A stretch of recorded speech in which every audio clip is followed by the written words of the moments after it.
The Aloha Spirit. It's something Hawaii is known for, and for many people who live here, it's something that is part of their very being. But is the Aloha Spirit changing? And is it being strained by the weight of today's world? Tonight we tackle the State of Aloha. This live broadcast and live stream of KΑKOU, Hawaii's Town Hall, starts now. Aloha and welcome to KΑKOU, Hawaii's Town Hall, live from the Harry and Jeanette Weinberg Multimedia Studio. I'm Yenji Denise. Aloha is a word with many meanings, a greeting, an emotion, a way of life. Here in Hawaii, sharing the Aloha Spirit is not only how many of us strive to live, it is in fact the law.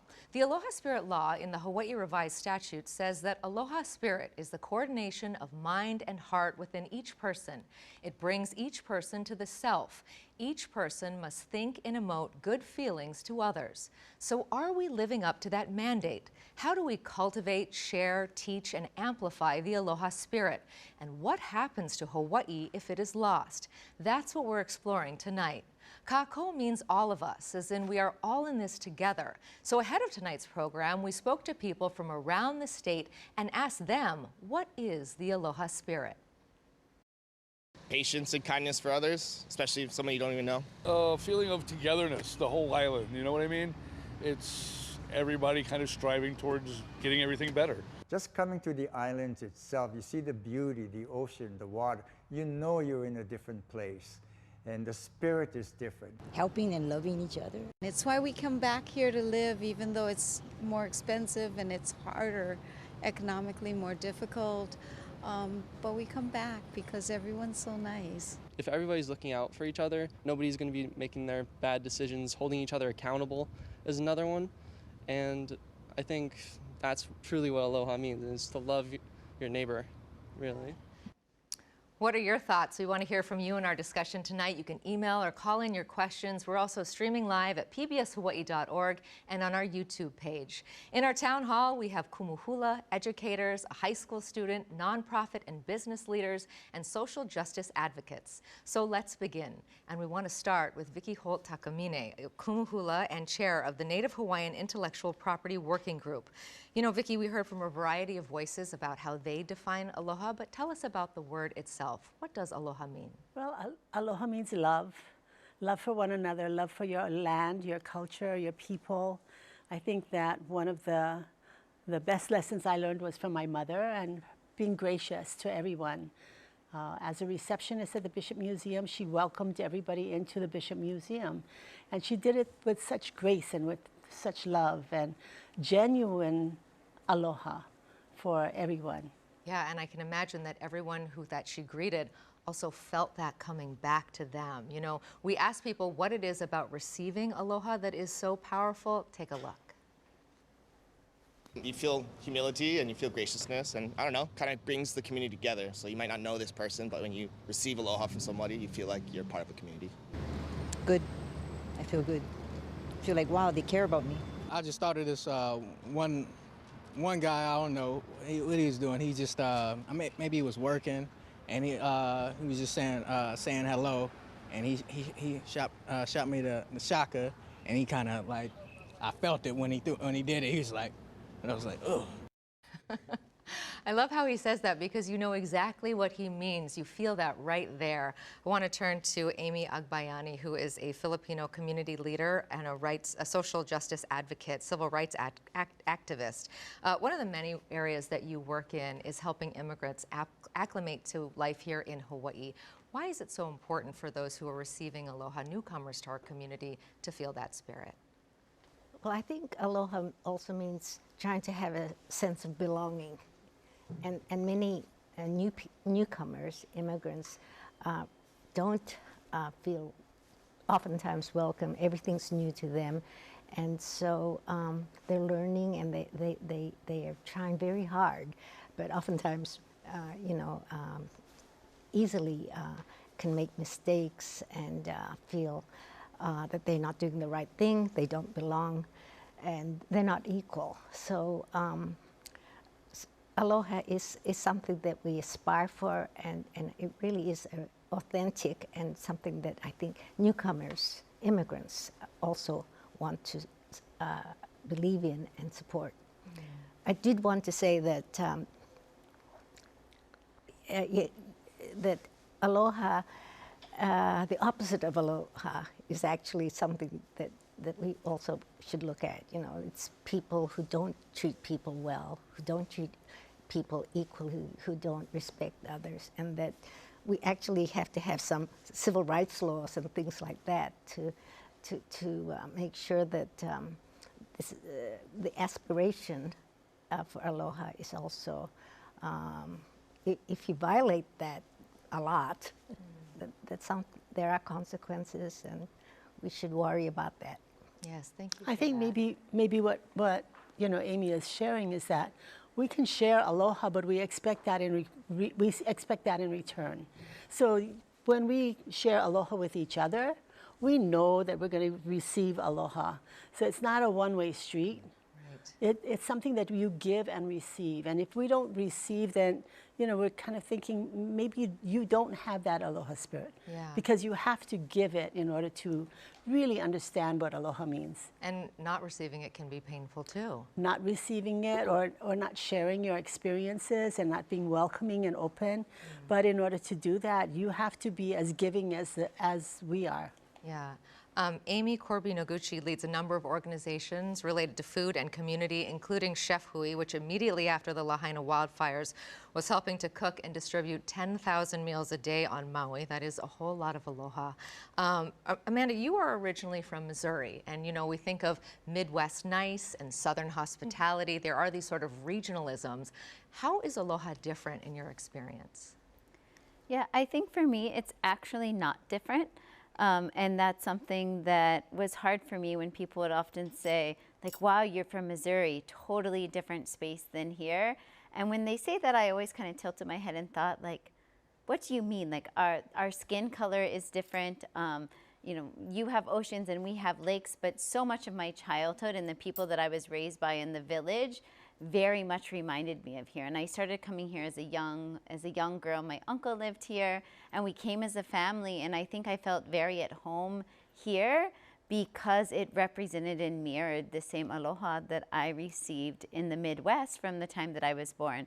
We were a village. I had aunties and uncles who taught me things and cared for me, and I think that so moving here for me, it was more diverse than the space that I came from, but the way that we treated each other was very much the same. And really, when I lost my dad 5 years ago, we had a celebration of life, and the people who came there reminded me so much of the aloha that my dad gave to hundreds of people that I had never even met as a child. And he didn't do it for recognition. He didn't do it because it was his job. He did it because it was the right thing to do. And so in our family, although we didn't call it aloha, I think that for us, that is what we were living. And it really goes down to your core of putting yourself in other people's shoes and doing into others. You know, all the kindergarten things that we learn, to me, are really what aloha is. We just have to remember to practice it. Yeah, I agree. That's so well said. Let's talk a little bit about demographics. And for that, I want to turn to Billy Pieper from American Savings Bank, who leads their affordable housing programs. You know, Billy, we've had almost a decade of outmigration, and I know that you've paid close attention to these trends. What can you tell us about who's leaving in Hawaii and what is lost when they leave? You know, when you look at the data and you see not only is there 8 consecutive years of net outmigration, but when you unpack who's actually leaving, it's the people who can. It's the local, hardworking people, the keepers of our culture. And I don't mean just Native Hawaiians, although there are more Native Hawaiians living outside of Hawaii than within. You know, more than 50% of the people on Oahu weren't born here, right? So there is a changing demographic. I think, you know, going back to the aloha piece, I resonate with what everybody was saying. I feel like we were talking about this concept of reciprocity and no need going unmet in the community. And so when you talk about demographics, the roads are different. Before, you know, merging in traffic wasn't too hard. Now it's like, oh, we gotta be on our game to get into a lane, or the stores are different, right? We're noticing the fabric of our culture is changing in front of our eyes. And I feel, I look at this group and I feel a sense of hope that I think we all agree that the changing demographic is not good. And this cannot continue to happen on our watch. I mean, talking to Lotus earlier, the young local leaders, many of them are trying to figure out whether or not they can make it here, and that shouldn't be the reason for them leaving because of a lack of hope, right? It should, everybody who loves this place should be able to thrive here. Yeah. You know, it's not only who leaves, of course, but it's also who comes to stay, not only as a resident, but also visitors. That impacts the Aloha Spirit as well. How do we get newcomers to understand this part of Hawaii? Take a look at this perspective. As Kanaka, or as people that live in Hawaii, we gotta present that aloha first. And if it's not reciprocal, then we have a responsibility to explain what aloha is and what does aloha look like, what does it feel like, because visitors don't know, and so we always got to educate. My tutu always said, love and educate,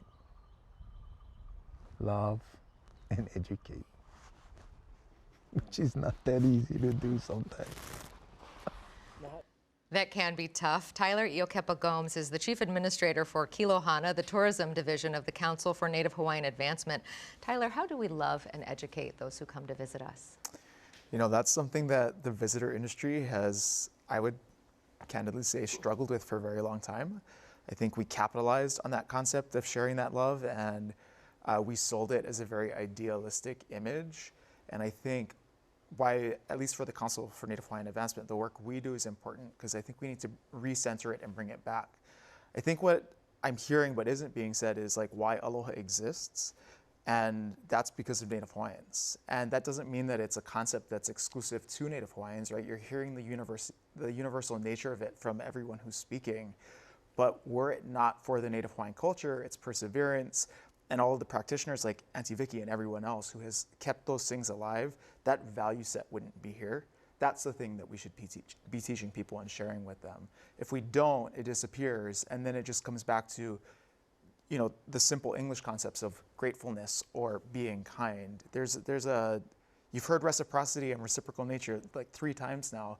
There's something interactive about it, and I think our culture really found a way to embody that in one word. We have to feed that and then share that outwardly. I think it's more than just slapping the word on something, throwing some glitter on it and some sparkle and hoping that that just sells this place. Yeah, and how do we actually do that, especially for someone who's only here, let's say, for 4 or 5 days, and they're in and out, but they are part of our community for that time. They're on the roads that Billy's talking about. They're in our community. They impact our culture, even if they're just here for a few days. I mean, it's going to take everyone, and I think there was a time period post Hawaiian Renaissance where people sort of, you know, phoned it in and threw some Hawaiian words on the wall, and that was enough. I think we're well past that, and I think it takes community leaders, business owners, politicians, and everyone to find ways to integrate that into every aspect of their business. It doesn't mean overhauling your business. It doesn't mean redesigning everything with, you know, a Hawaiian lens. It means intentionally incorporating it into your business values, into the way you interact with your customers, your staff. That takes every single person working here in Hawaii to find a way to incorporate it into their work, their fun, their family, everything. We have a business owner who I think really embodies that, and that is April Hale, founder of Keiki, KΑKOU, Hawaii's toy company. It features toys and games that celebrate Hawaii's diverse culture. She's also a mom of 3. The toys are fantastic, and the meaning behind the work that you do is so interesting. Tell us about how we teach Aloha to children and how the work that you do hopefully promotes that. Oh gosh. You know, it really started as a fun side thing. You know, I was a mom at home with 2 kids. I took a break from teaching, and I looked around and realized that there were no toys that really reflected local culture, food toys especially. And I was looking, you know, our local foods are really sort of a portrait of our mixed plate culture. If you look at a musubi and shave ice and lokomoko and malasadas, they all have roots in different places that are then kind of merged and fused in beautiful ways with authentic Native Hawaiian culture. So it kind of just started as a project to create, playthings and books and fun things for kids that would, where they could see themselves. I think beyond that, it's always good to just normalize difference, and that it's important to be validated in your own culture and to see it out there and be represented. And at the same time, it's also always a wonderful thing for children to learn and reach out to other cultures. So. Yeah, and how do we teach aloha as moms? Like, how do we teach that to our children? Oh, it's a challenge. You're talking about sort of those kindergarten values that sometimes I feel like a lot of our political leaders aren't showing, but it's just going back to the basics of starting from a place of kindness, knowing that words matter. I was in the car with my son and his friend yesterday, and they're at an age where they're sort of like learning what bad words are, and kind of cautiously using them. And I was trying to explain to them that, there are some words that are naughty to say, and there are other words that are deeply hurtful to people.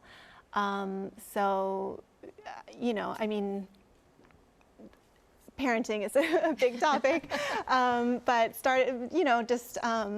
I think treating our kids with kindness and openness, meeting them honestly where they are, and hopefully teaching them to start in their interactions with people from a place of openness, curiosity, love, acceptance, and not limiting themselves to only being comfortable around certain types of people. Yeah, I want to be in your car ride so that I can just say the same things that you're saying to my kids.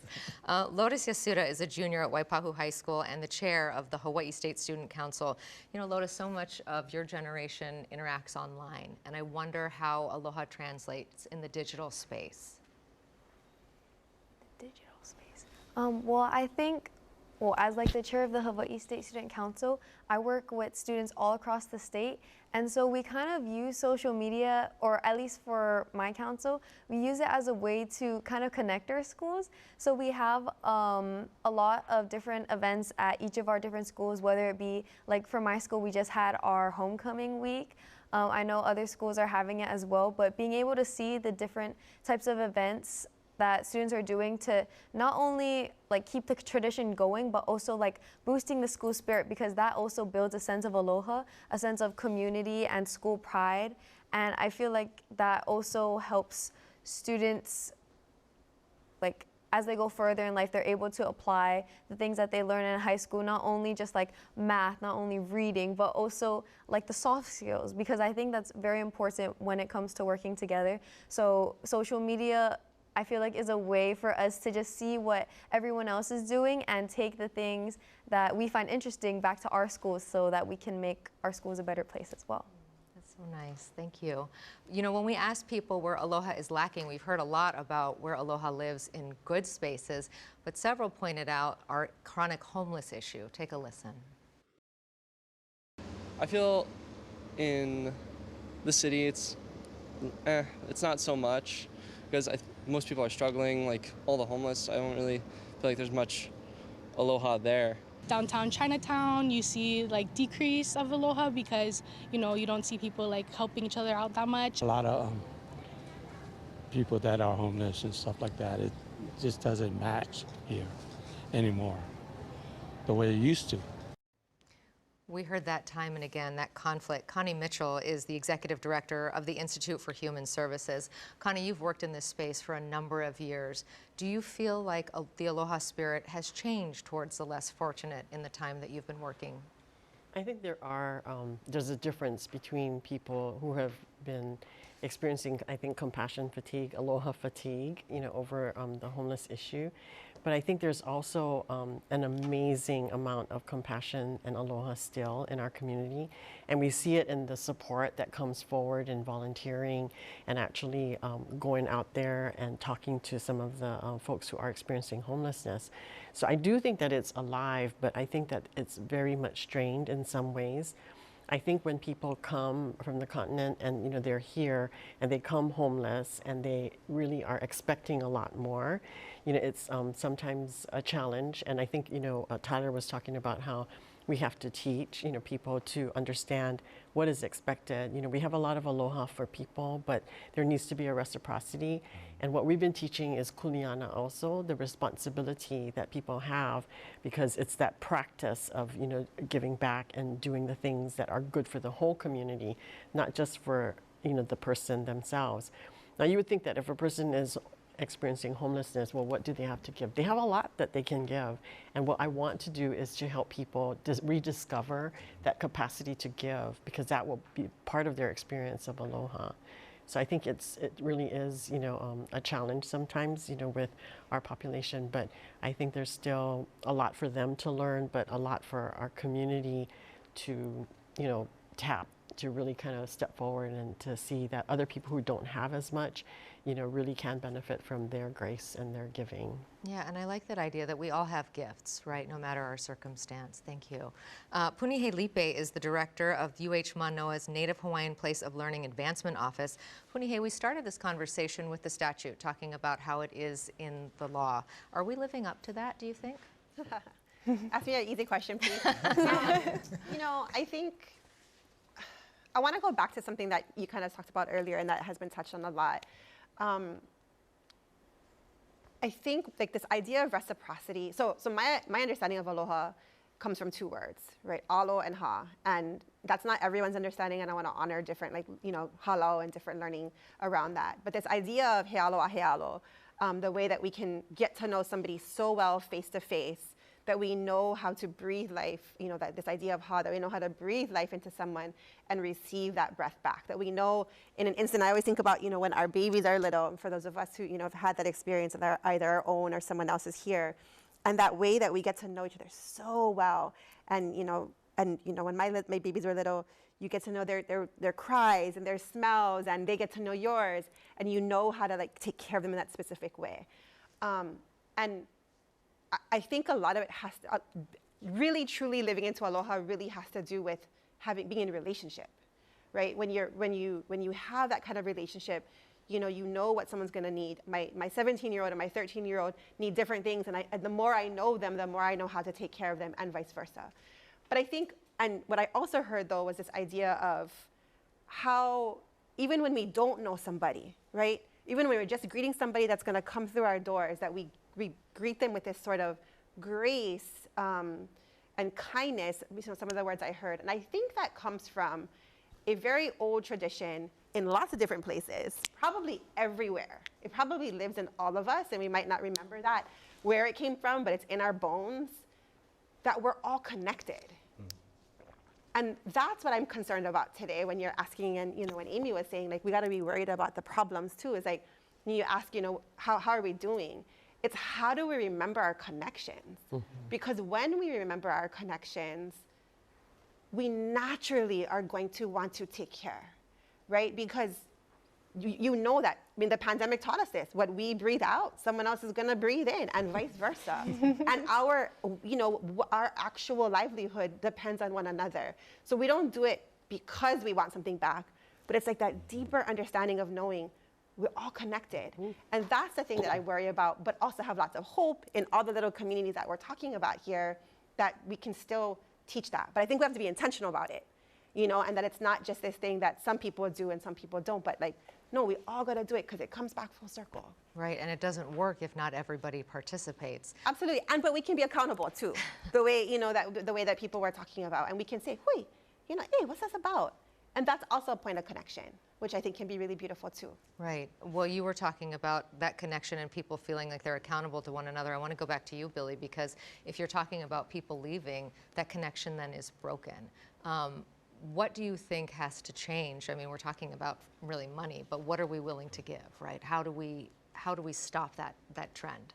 It's hard to worry about other people when you yourself barely making it. And so we need to find ways, and when I say we, everybody, Tyler mentioned this too, we got to find ways to address affordability in Hawaii. Housing is a big piece of it. Transportation is a big piece. There are a lot of people working on this problem. But I feel that it's not a that needs to happen first and then we share aloha. I feel like we need to start changing mindsets today, because I have a 21-year-old who is on the continent going to school, and he doesn't have a line of sight of coming back home. You know, my wife and I kind of argue about, is he coming back or not? And that is not a conversation. I don't want to have to get on a plane to go see my grandkids. That is a non-negotiable for me, right? That's just tough. And I feel like a lot of families are going through that. And so from a corporation perspective, I feel like, you know, ASB and many other companies are working to address the affordability through creating products, through, you know, addressing contracts, through looking at ways to actually pay people more. All of that stuff I think is happening. There's no one silver bullet, but I feel like getting back to the root of connectedness, it's hard to dream when you don't have a stable place to sleep, right? It's hard to think about no need go unmet in my community when my needs are not met.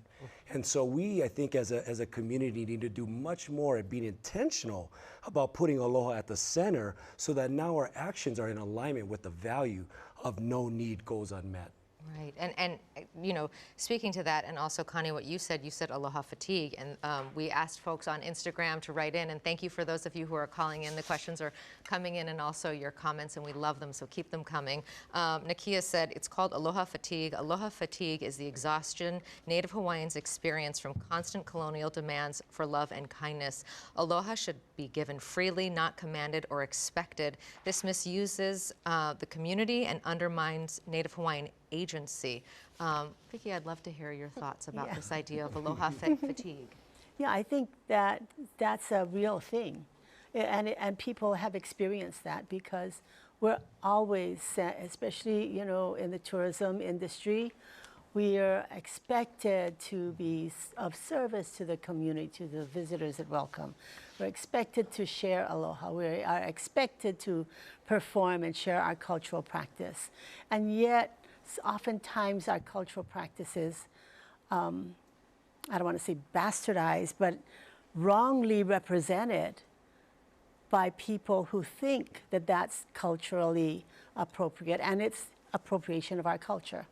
So for me, as a Native Hawaiian who has been in the visitor industry, who constantly encourages our people to share our culture and our practice, what I don't want to see is abuse of that cultural practice.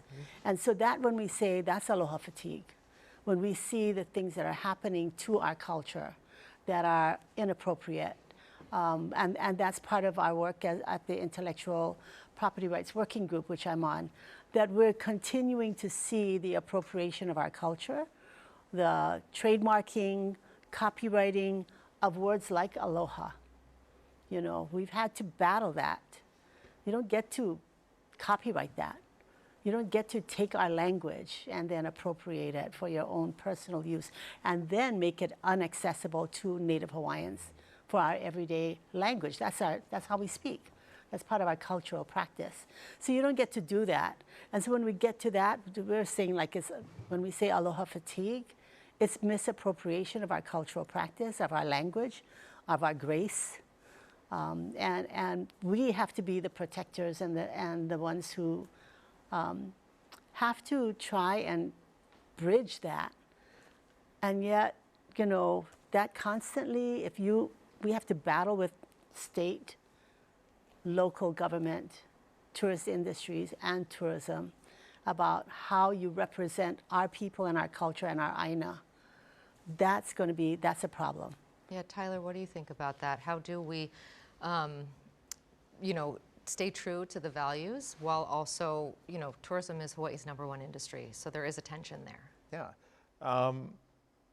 I think it comes down to visitor education, and we have to hone the messaging really, really well to tell people that you're absolutely welcome here, and we welcome you spending your money to support our economy, but there's certain non-negotiables, like Billy was just saying, right?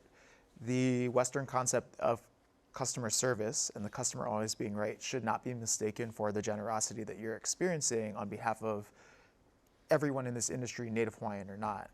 And I think for a long time, we were specifically told, well, no, you just got to smile and bear down and just deal with it. And I think coming back to this idea of Aloha Fatigue, it's not just happening in the visitor industry. It's everyone who works in that industry who then has to go home into their second jobs, their third jobs, their families, and expected to keep smiling and keep performing and keep demonstrating just infinite happiness and positiveness and all of those things, that's where it gets exhaustive. So bringing it back to like, how do you tell that to the visitor? You start by, we move past the marketing of Hawaii, past, sun, sand, and surf. You could get that all kinds of places.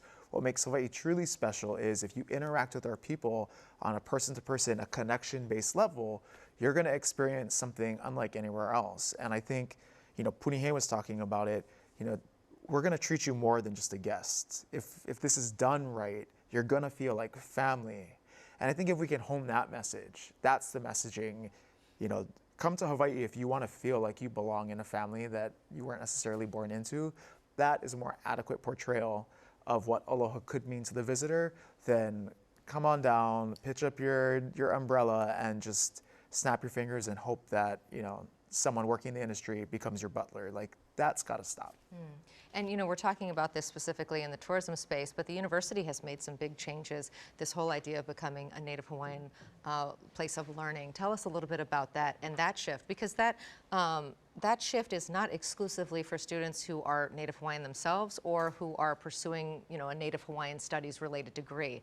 Tell us a little bit about that shift and how that ties into what we're talking about tonight. Yeah, no, absolutely. I think we talk about becoming a Native Hawaiian place of learning in two related ways. On the one hand, it's becoming more responsive to Native Hawaiians for sure, right? Native Hawaiian students, Native Hawaiian employees, our communities, and Aina always a part of that. To that point Tyler's making about, our engagement with, right? Always Aina as a part of community. So being more responsive to kind of kanaka or kanaka oiwi, but at the same time, because we're doing that well, we are going to be exuding things like malama, aloha, kuleana that folks are speaking to for all people, right? And I always say, to folks, like, what would it look like if we could actually become a university, and I have hope in this, where no matter what degree you're going into, tourism, engineering, social work, education, whatever degree, wherever you come from, you have experienced something that connects you more to yourself and your own ancestors, wherever you come from in the world,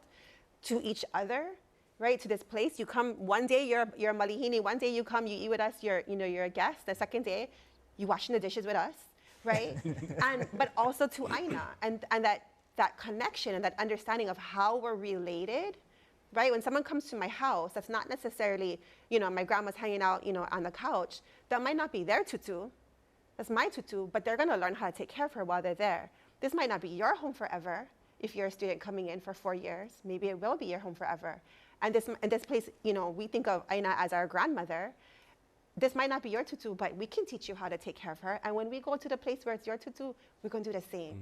And we really feel passionately that we can do this at the university and teach the next generation of parents, of leaders, how to be more connected to one another and how to understand how we're breathing life and really receiving life from one another all the time.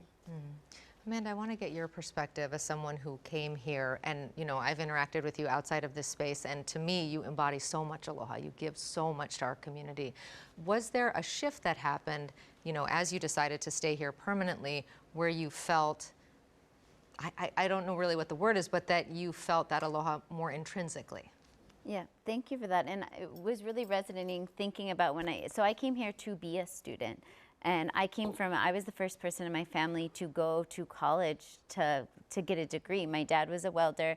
My mom quit her job at the bank to stay home with us. And so for me, I was carrying a lot to come here. And I already had a connection to this place as a child, not because of my ties and someone serving me. When I came here, we stayed at my uncle's house, and I was, going out on his canoe and experiencing things that connected me to myself and to my place.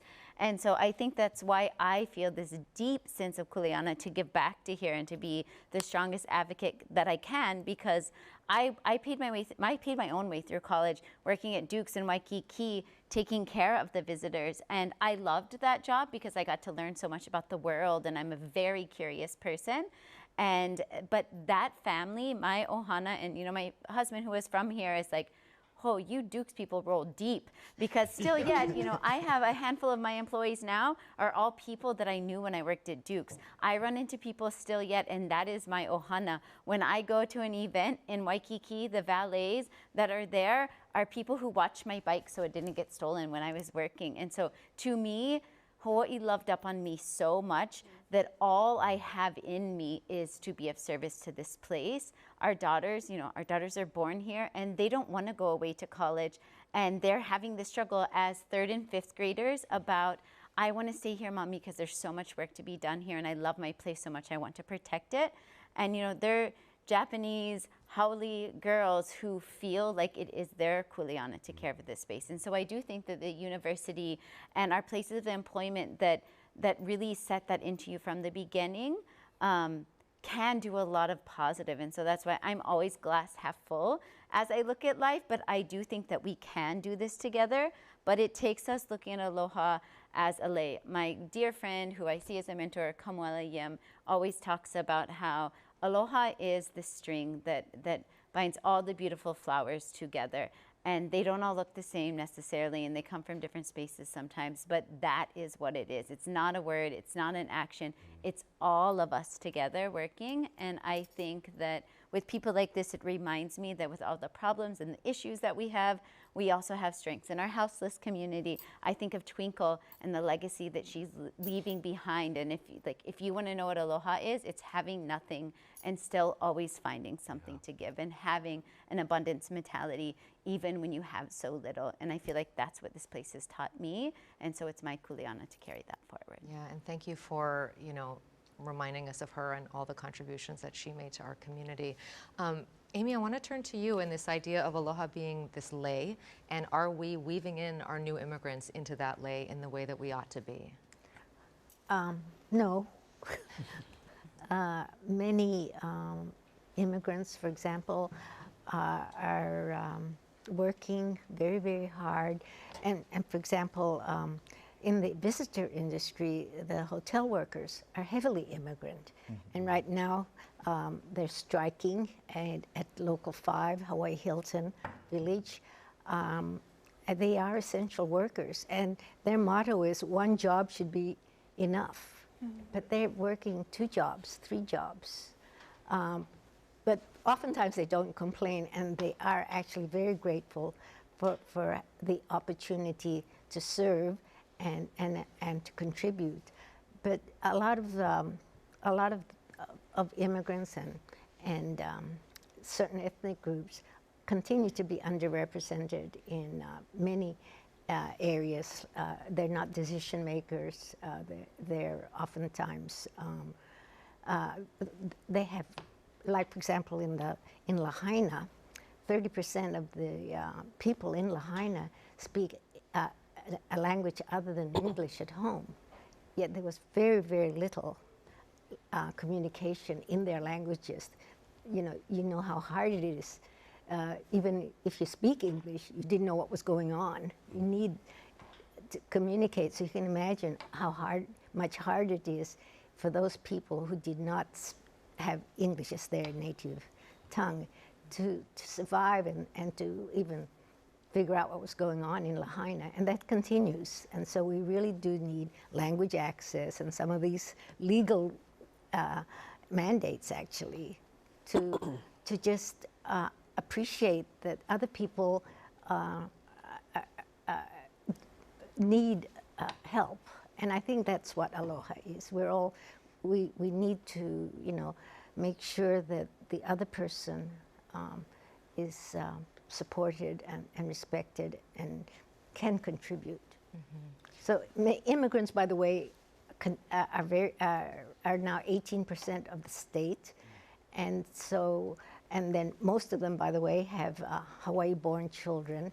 They're here to stay, and they do contribute and appreciate really the generosity of the Native Hawaiians, the struggles of the Native Hawaiians. I mean, we do appreciate the fact that they are coming here and appreciate Hawaii. Yeah, I mean, it goes to this kind of deeper question. And April, I'm curious, because you are an educator in so many ways, of this idea of can Aloha be taught? And can, not just to children, but to new immigrants, to all of the folks that we're talking about, to the people that Connie is helping to serve.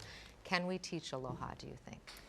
I feel like I'm still learning. I mean, I think you know, even from when I was a kid, I think I felt actually a lot more of a sense of entitlement to Hawaii as my home when I was a child. You know, I mostly grew up with people who looked like me, other, you know, Hapa kids, and I went to Punihei, Asian, Haole, some Pacific Islander and Hawaiians, but not as much as now.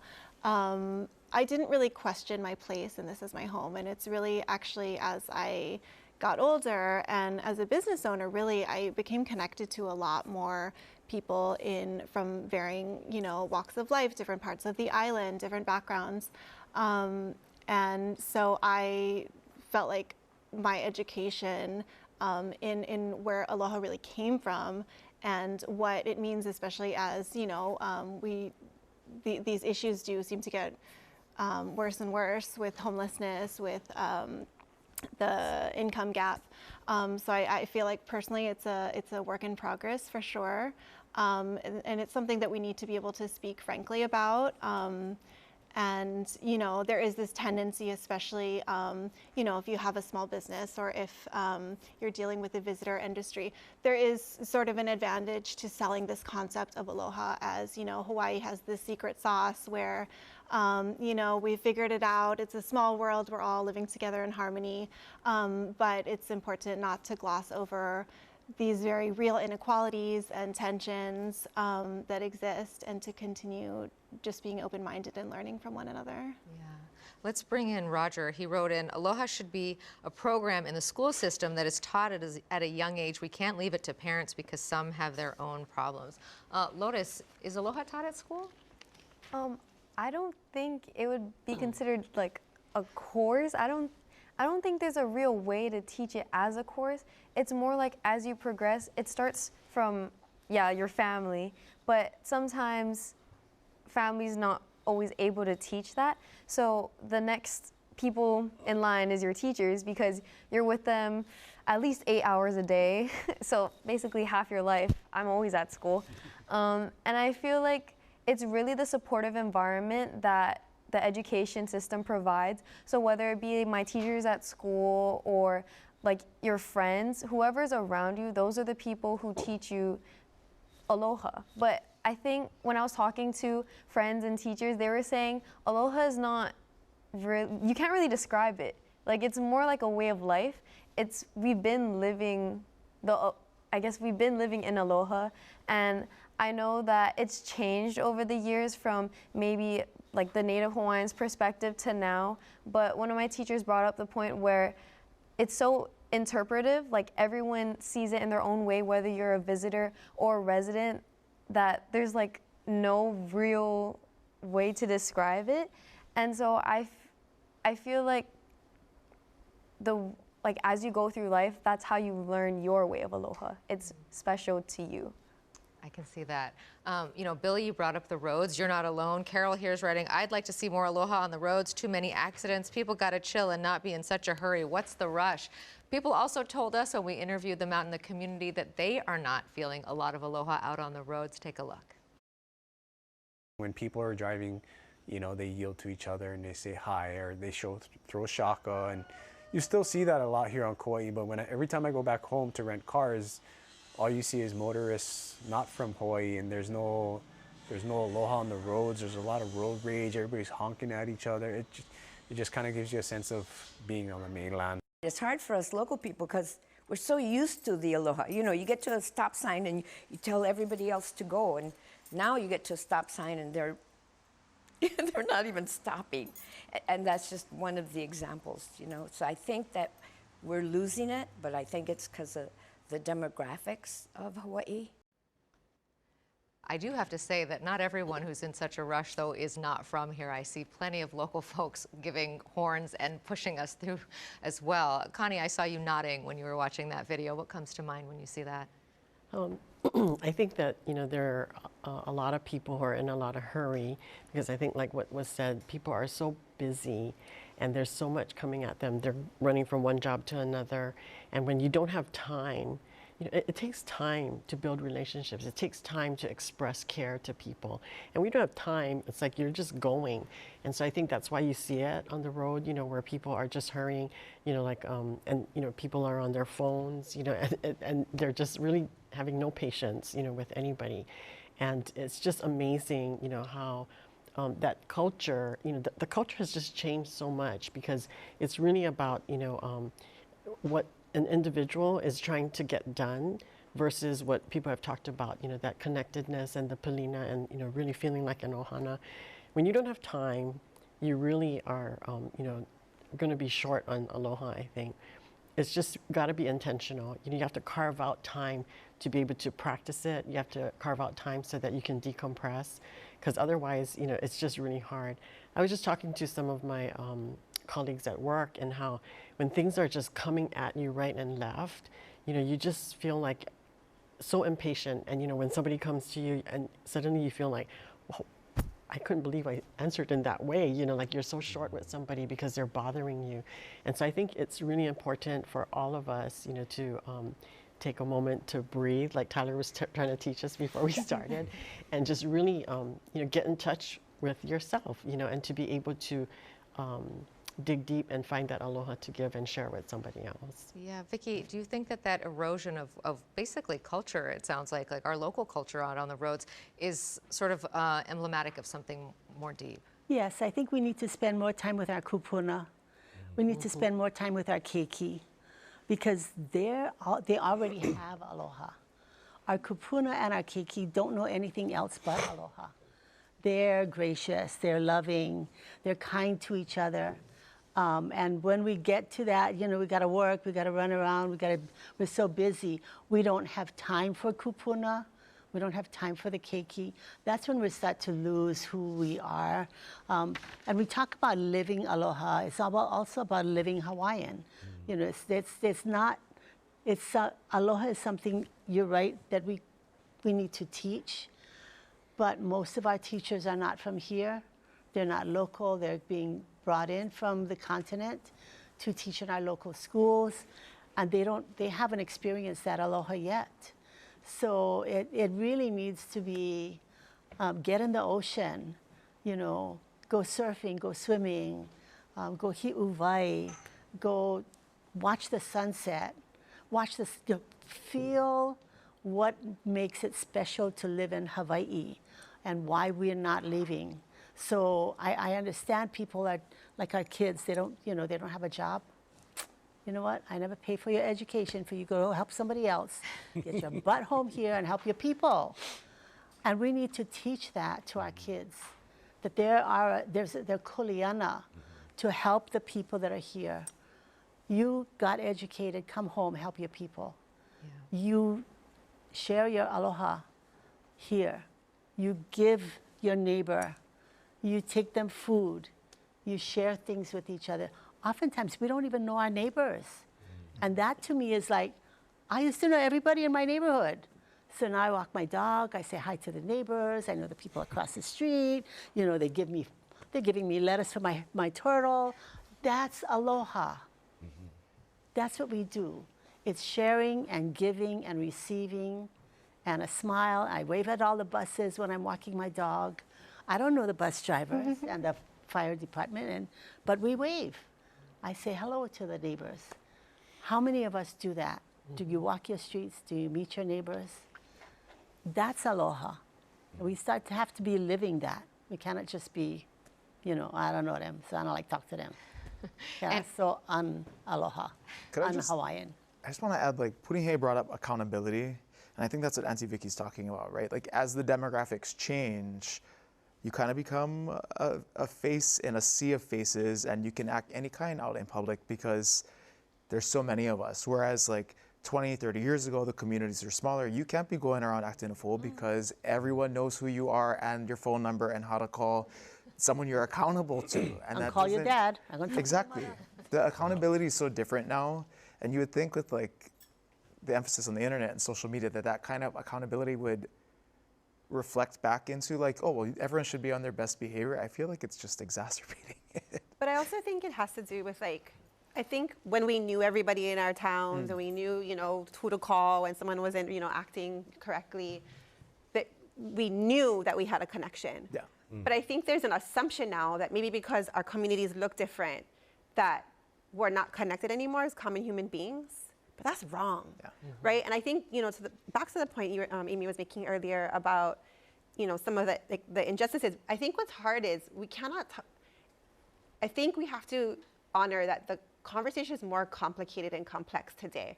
We are in a time when systems of oppression are built into every part of our lives. Healthcare, education, you know, food. There's no part of our lives that aren't affected by what we call in our little, you know, hui, the isms. And so, and part of those isms, I think, help us to think about the ways we are divided. And you know, there's a hierarchy of human value, and that, you know, some folks are more valuable than others, and that we want to be disconnected instead of assuming that we do have pilina. We are breathing the same air, we are eating from the same soils, and how are we going to give back, you know, in the ways Amanda was talking about so beautifully, no matter what. And I think that assumption that we're not pili anymore, and that we're not taking the time to get to know your neighbor, you know, exacerbates that. But that's not true. We are all connected. And I think that that's a really important point, even when we don't know our neighbors. But we can go talk story with them and get to know them, you know, and that's still incredibly important. You know what sort of strikes me as different, though, about the example that you're giving, and I grew up on the Big Island, and there's definitely a lot of accountability in small places like that, is that if someone did call your mom, they were calling with aloha. They were not calling because they had a video of you that they then posted on Instagram that showed you acting in a way that was not honoring your family. They were calling to say, hey, you know, make sure she's okay, right?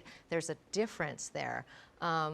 Billy, you know, you were the one who brought up the driving to begin with. What do you think, you know, what do you think that really is emblematic of? Yeah, I mean, and I'm guilty. I've had cases where I'm the guy, I'm the baboon, you know, but you know what's interesting is and some of us talked about this concept of remembering the connection, remembering, you know, when we go to the continent or we go overseas, and somebody finds out you're from Hawaii, the conversation changes. It's always different. Yeah. It's always different. And I don't know how to explain what that is, but there's something different about being from Hawaii. Not being Hawaiian necessarily, although there is something to be said about that as well, but being from Hawaii. And so I get convicted around how I treat the waiter, the waitress, the teller. When I'm driving, now I'm more mindful of, gosh, and then to the students, I think more is caught than taught. I think, yeah, you could develop a curriculum and, you know, but at the end of the day, people can learn from what you do, less from what you say, and so that's why I love UH and their you know, in KS, Kamehameha, you know, moving from a school for Hawaiians to a Hawaiian school, UH doing something similar. It's part of the way you do things. So anyway, circling back on what I initially was leading into is hey, it starts with us. Like, we got to be better at living aloha. Yeah. Lotus, I saw you raise your hand. Please go ahead. Yeah, I wanted to add on, I think this was Auntie Vicky, but everyone was talking about like their busy lives, and it's kind of, sometimes you feel like you're going through the motions, and I feel like because we have so many things to do on our plates, it might be like rushing through the roads or just going through your life without taking the time. Like my grandmother, she takes the time to just like stop and look at the flowers on the street. And I feel like that's really important to live in the present, not only just rush to your next task, but appreciate the work that you've been doing, and also like making that choice to spread the aloha, because sometimes you're so busy on your own life that you forget the people around you. Those are the people who really matter. And I feel like making the choice to spread the aloha also builds that connection that brings people back. And I feel like that's really important if we want especially students, because we're going off to colleges and things like that. If we want people to come back and give back to their home, it starts with building the connection from when we live here. And I think I was going to say, one of the things that I think about is how you know, we have to acknowledge people, you know, and I feel like one of the ways we do that is to call people by name, right? But how often do we, you know, talk to people like, you know, in a store or something like that? They have name tags over here, but, you know, I'm trying to be really deliberate about using people's names and acknowledging who they are. And I think about, you know, the people that I serve, you know, who are on the street, and people just walk past them and they don't even look at them, you know, and I feel like that really isolates people further. So I think the more that each of us can really be intentional about just seeing the person next to us and just really acknowledging them makes a huge difference. Even in a small way, I think it really makes a difference. Yeah, Amanda. I was just gonna say, we as humans, and I credit this to my dad, is he's like, you guys overcomplicate everything. Like, life is not that hard. Like, why do you have to make it so complicated? And with everything we've been through during the pandemic and everything that's happened on Maui, like, can we imagine if all of us just checked in on our neighbor on the left and the right? Mm-hmm. Everyone would have had someone checking in on them. And we have lost that sight to be able to do that. And our daughters are late to school more than I would like to admit. I'm pretty sure I have a voicemail telling me, like, this is how many tardies we've had. But for me, it is more important to teach our girls every single day what aloha looks like in the tiny little ways. When you stop and let the person cross the road, when you see when you stop and let the car out, when you're not speeding and yelling at people. And I just spoke on a panel about, like, how do you lead through crisis?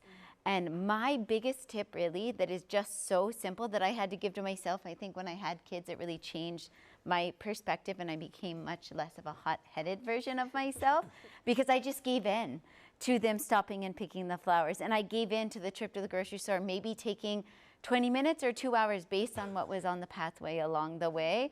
And when you stop and do that, you feel the surrender, you feel the breath and the heart rate go down, and then you feel the joy of that, and then you share that with others, and then it gets shared forward with others as well. And I think those tiny little changes that we make are then become our practice. And so Billy every day practices being a better version of himself behind the wheel, and then it turns out in a few months, he just is that, because he practiced it every single day. And so then when we do have really big problems that are happening, we're able to bring that same calm to the space, which then I think connects us together. And so I really think it's more simple than we make it out to be if we all slow down and just cared to people on the sides of us and thought a little bit more about that every day.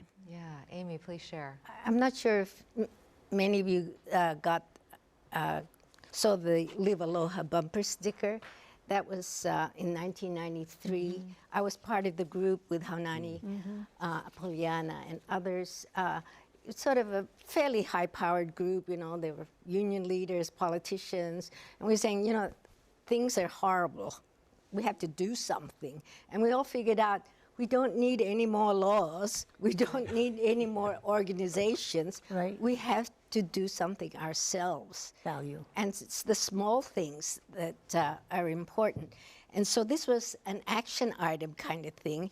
And it says, the smallest things make the biggest difference. And they ask people to come up with things. And this is for Billy. Drive with curiosity, drive with courtesy, let others in.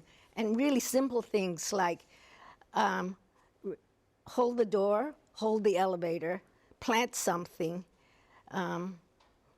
share with your neighbors. And then we actually had art contests with the students, and we asked them, the last thing is make a list of your own. It's sort of the small things are important. Yeah, April, I mean, what we're really talking about here tonight, it sounds like, is living with a lot of intention. I'd love to hear your reflections on what she just shared.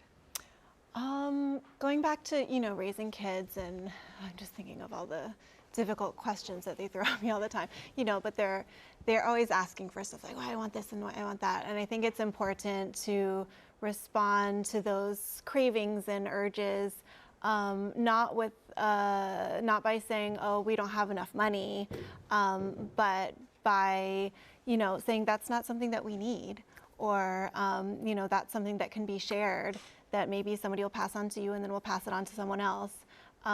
Trying to redirect those sort of I statements and personal needs into questions of the collective. I kind of forget the question you're asking, but it has me thinking about the big public-private school divide. I taught at a private school. My kids now attend public school. And that's something that I struggle with in seeing a lot of my classmates who went to private school who seem to have an almost anxiety to keep their families and their kids on that same path. Which I feel like perpetuates some of the, the class divisions that we have.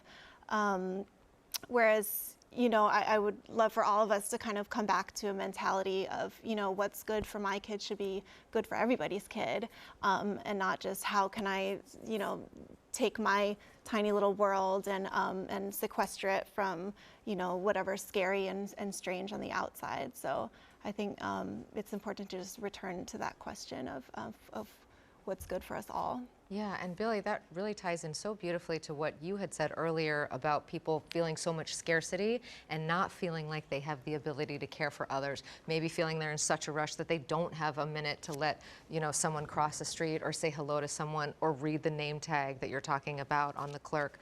How do we wrestle with that tension? I think we've talked a lot about it. It's a matter of being intentional.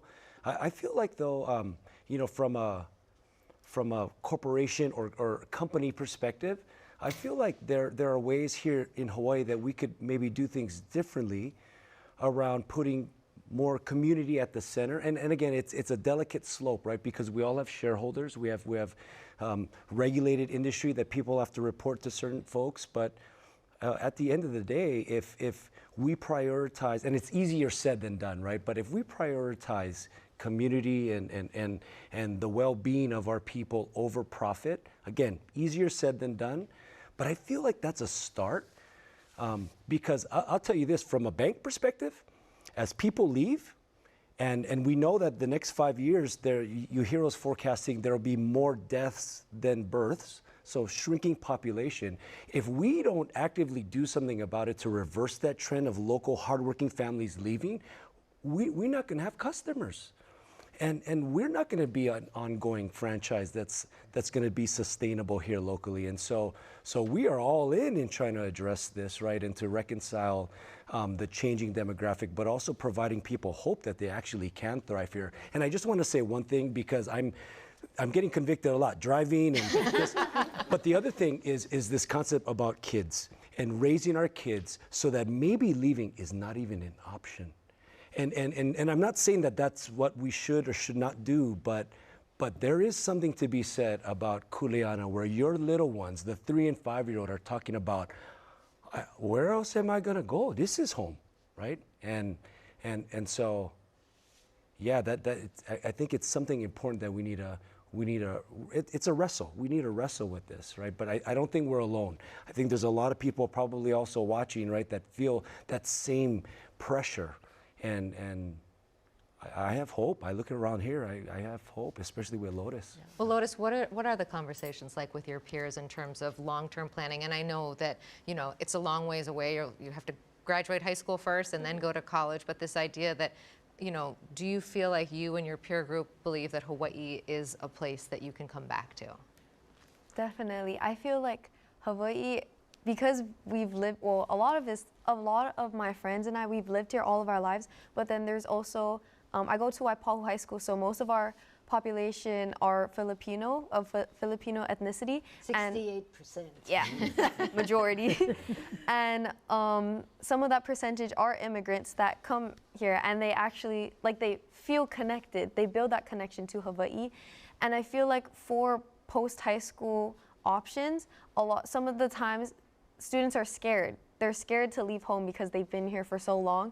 But personally, for me, I feel like it's very important that you branch out and go to different places because you want to immerse yourself in different cultures. And the people you meet, even being here with all of you today, I'm learning so many new perspectives. I feel like it's very important to get that new worldview and not be away. You're still connected. We're all interconnected, but exploring a new area and then using the knowledge you learn to come back and share that.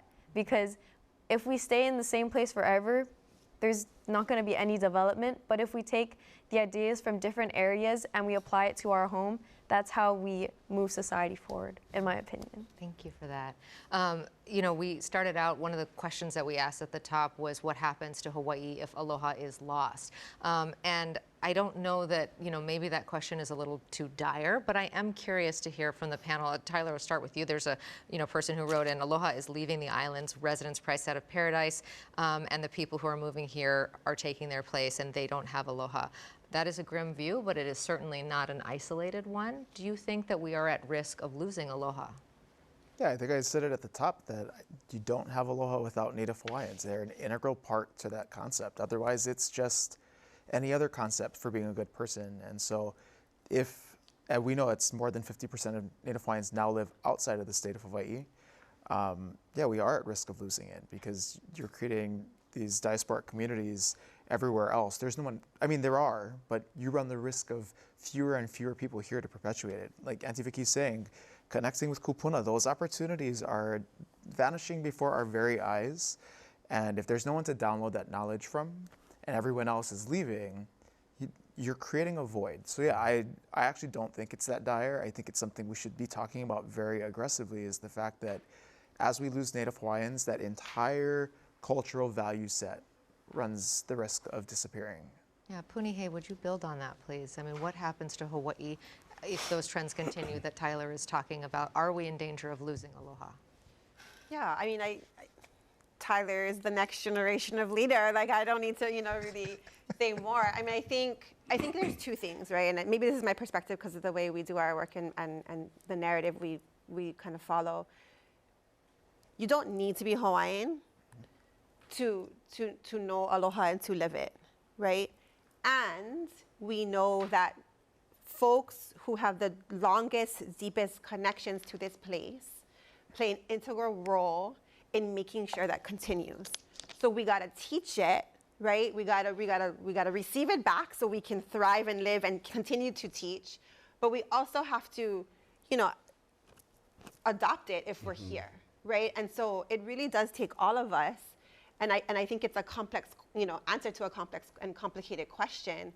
But yeah, you know, and let's not forget, aloha is a Hawaiian word. Like, it is a language. So we cannot only talk about people, but we have to talk about that language set and the knowledge and the worldview that comes with that.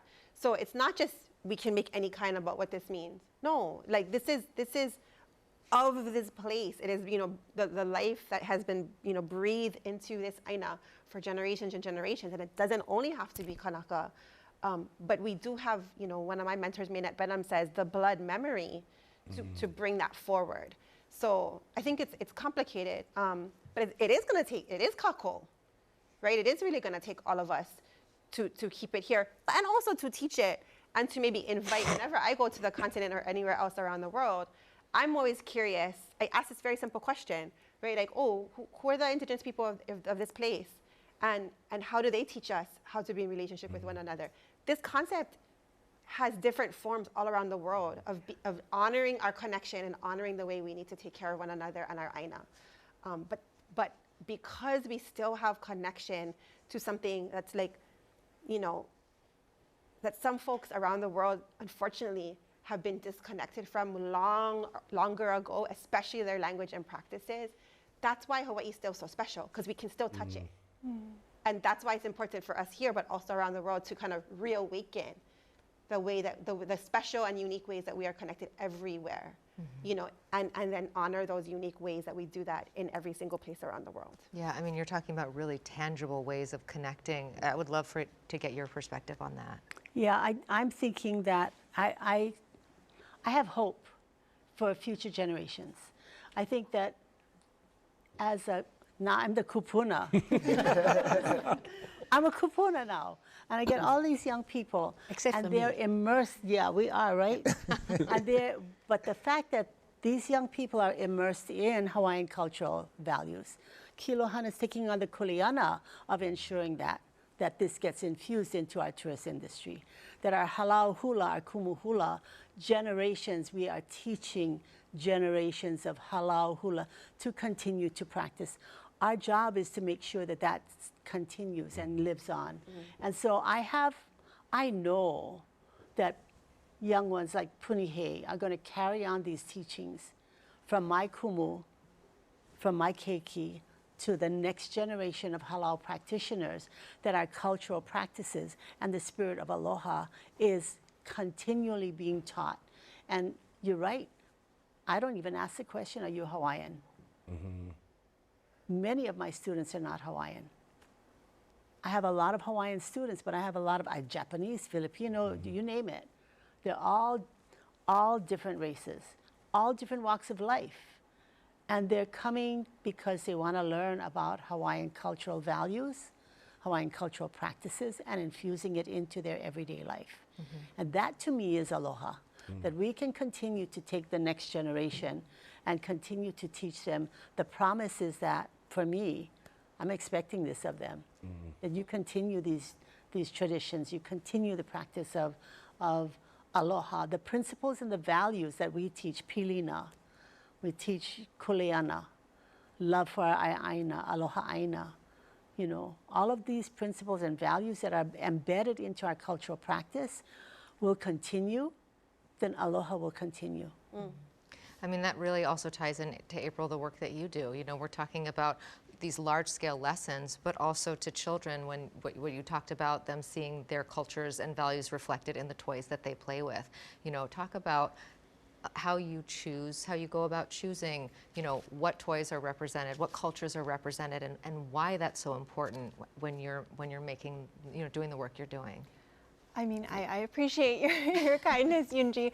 I don't have, you know, I don't have illusions about that I'm doing really important work or anything. I'm just totally disagree. So honored to be among all these people who really are doing the work.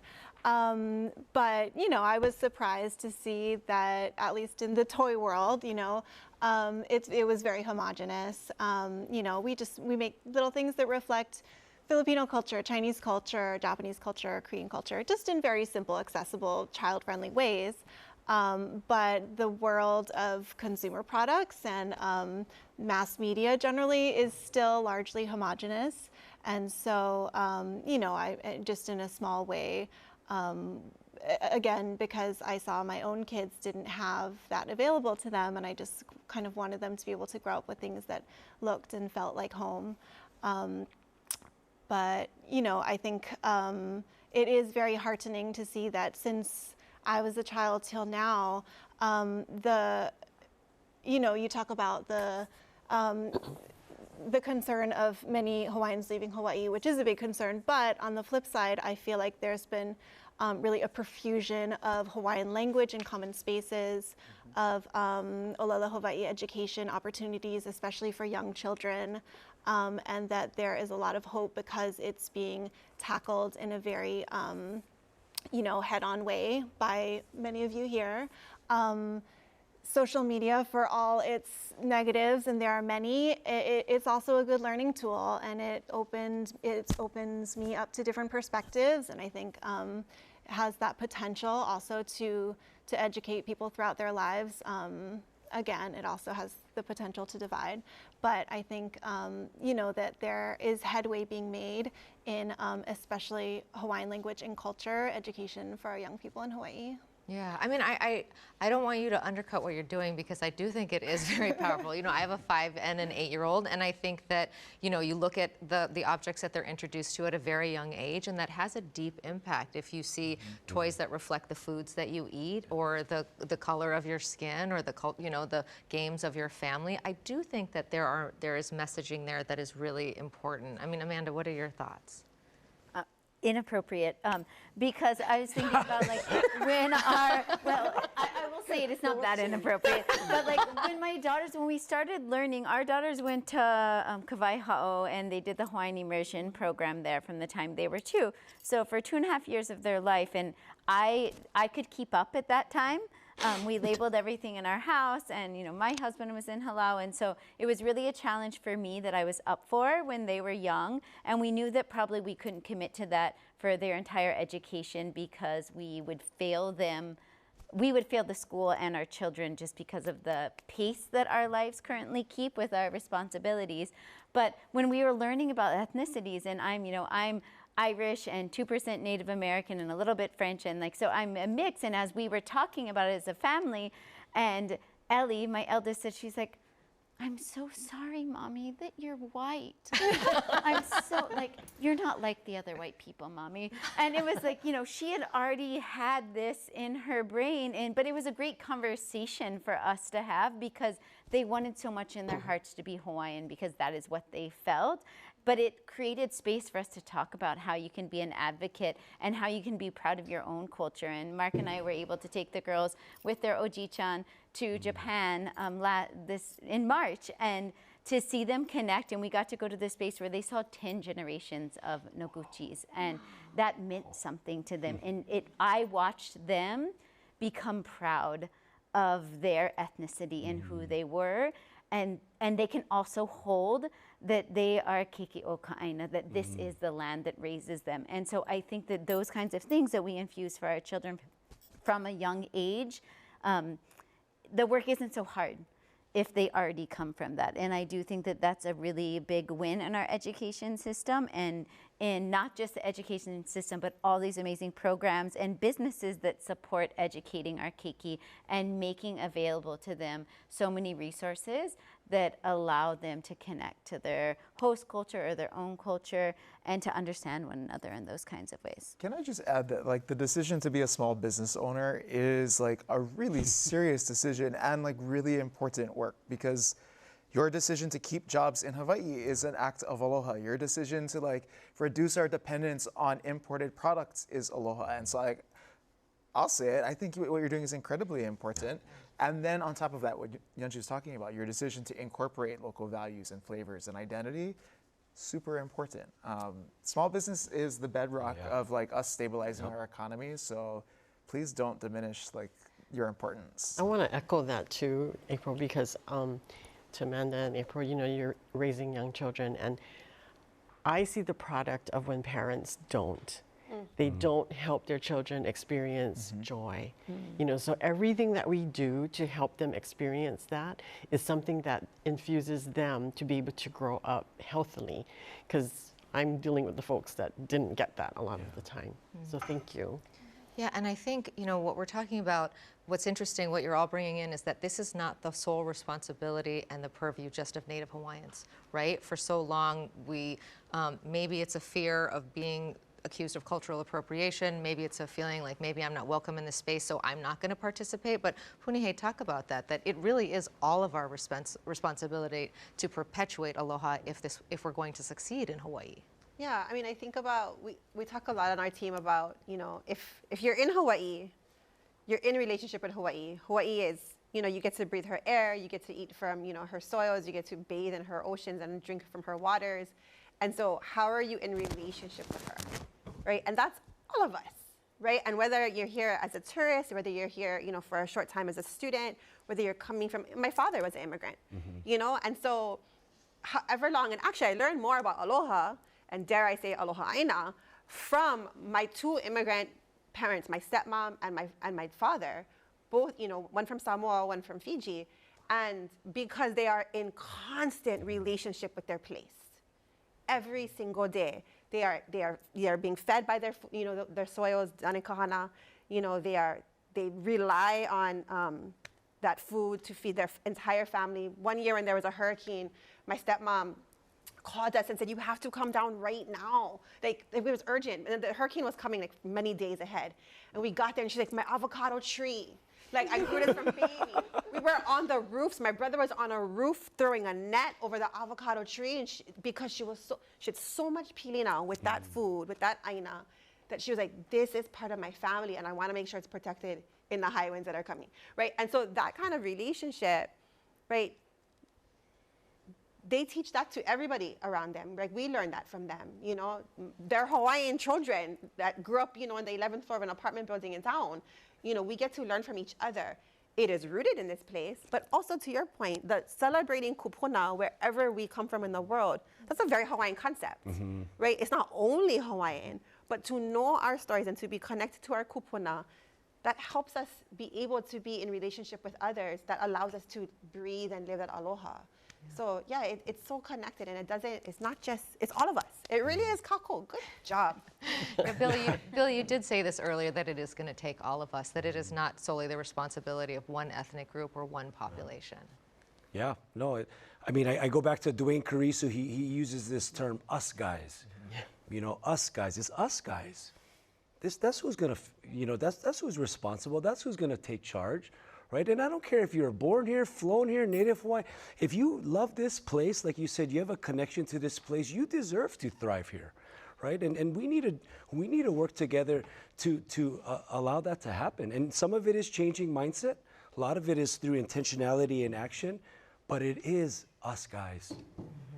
Amy, you brought in that bumper sticker, and I wonder what has changed in the time that you put that out there to now. Well, I think we have more of these bumper stickers than any candidate has a bumper sticker. But I would also like to say this bumper sticker is important. It sort of reminds you, and I've seen many cars with this bumper sticker cutting in line. I think what we learned as a group in 1993 was you can't legislate it. You know, you have to take small actions and intentional actions, and really it's to one's own self-interest to support each other. And so for me, the aloha is sort of a good meaning is belonging, that you belong, you know, particularly, of course, the Native Hawaiians who belong, but also other people like new immigrants also belong. Because oftentimes new immigrants, by the way, are told to reject their old culture, to reject their culture, reject their language, don't speak it at home, don't teach the kid, you know. And so they lose a lot. But if you say you can learn to be in Hawaii without rejecting your own culture, and you can appreciate each other's culture. One of the things here says, attend an event of another culture, you know. So what it is to say, let's appreciate each one has value.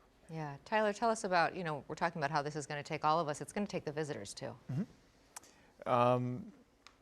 I think there's a willingness. We just spent a lot of time marketing the wrong ideals. And so I think we're going to have to watch the course correction happen as we spend that time, energy, and effort educating them on, like, you're just as much a part of this as we are.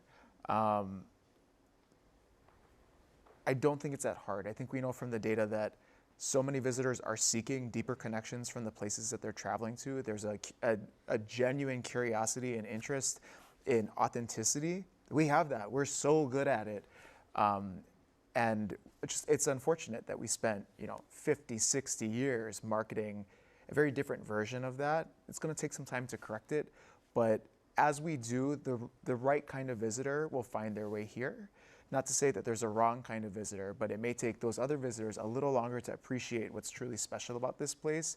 And I know in our work with the Hawaii Tourism Authority, they are really committed to changing the image and the portrayal of what Hawaii can mean as a destination for that mindful, thoughtful, curious, appreciative person coming to be our guest. You know, Connie, what strikes me is a couple of times you have said, I've seen the consequence of whatever it is, of basically an absence of aloha, whether it's in, young people or you're talking about, people just walking by others. Aloha is a good investment, right? Tell us about that. It definitely is. The return on the investment is huge.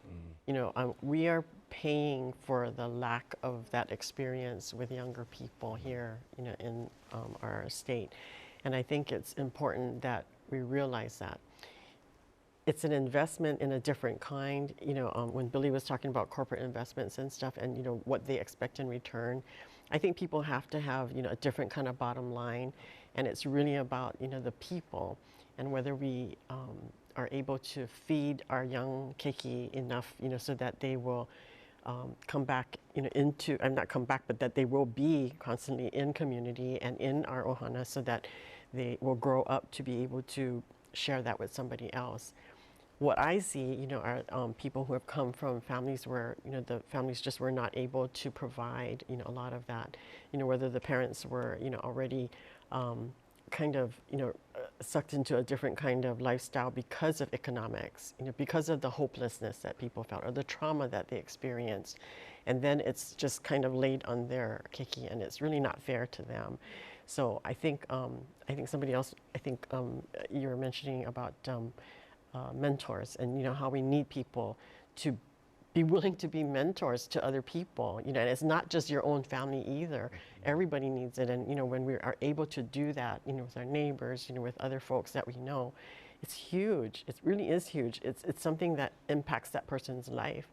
You know, I'm a child of immigrant parents, and my parents weren't home that much, but I had other people, teachers, you know, Sunday school teachers, you know, that really, you know, kind of taught me values and really practiced that and made me feel loved, you know, and you know, you need that to really be a healthy person, healthy adult.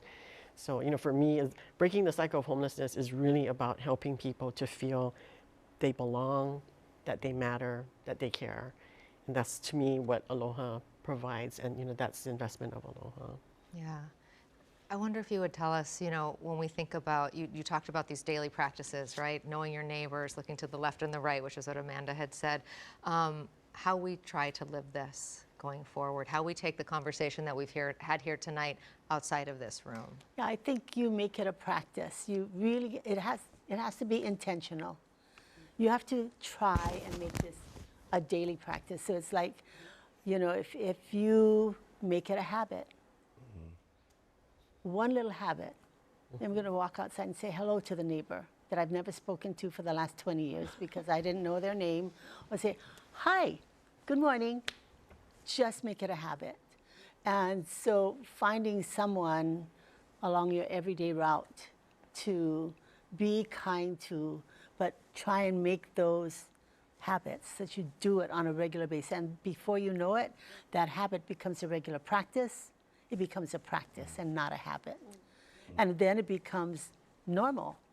And you just keep adding to that one little habit at a time, one practice at a time. Saying aloha to somebody, walking down the street, you know, sharing something with a homeless person that you see every single day. If you're on that same walk, pick up another sandwich for that person and share it. Say aloha. Have a good day. That is a wonderful way to end us tonight, and wonderful advice for all of us. Mahalo to all of our guests, and of course to you at home for being a part of tonight's town hall. We will be back with another kākou in January exploring Alzheimer's. More than 30,000 kupuna in Hawaii are living with this disease, which affects not only them, but also has a tremendous impact on the people who love and care for them. So we'll explore the challenges of Alzheimer's. I'm Yanji Denise. Until next time, aloha.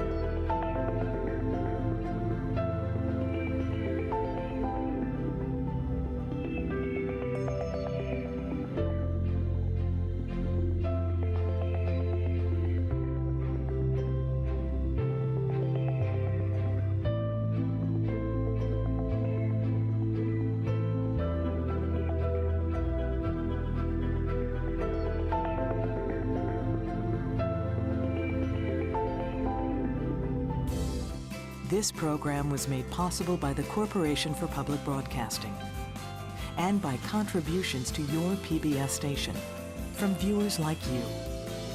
Thank you. Local broadcasts of KΑKOU are made possible by the support of viewers like you. Mahalo. And by